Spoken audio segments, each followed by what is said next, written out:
So the winter weather has really kicked in over the past week. Really crazy low negative temperatures at night, and now lots of snow too.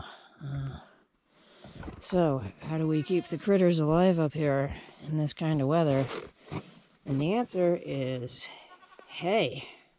Hay.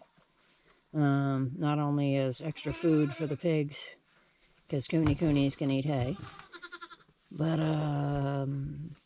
anything that the goats don't eat falls on the ground and becomes their bedding and is insulating. And we also put it out in the chicken coops to keep the chickens from freezing, because it'll act as an insulator there, and the geese can eat it and nibble on it, and the ducks enjoy it too.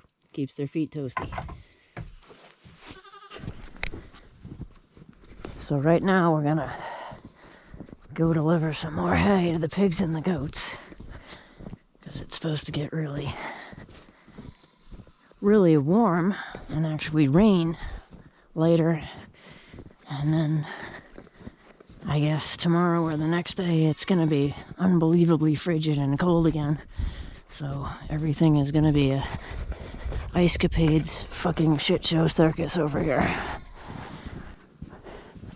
We're also out of feed right now for the birds and the pigs and the goats, other than hay, and this weather isn't making it easy to get out and get anything.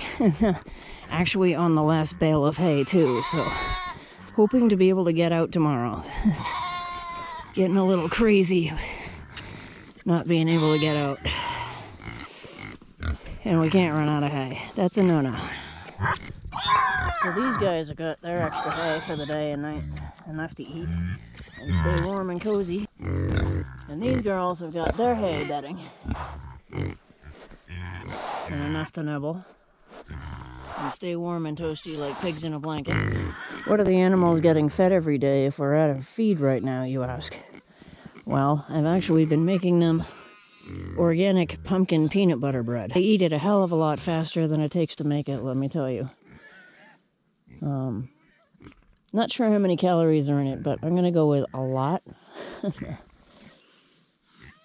Yeah, they've been enjoying that the past 2 days, but absolutely got to get out and get their regular pellet going on, so they're not just eating up all my peanut butter and canned pumpkin. Hey boys, you want your hay? Yeah? Yeah, I bet you do.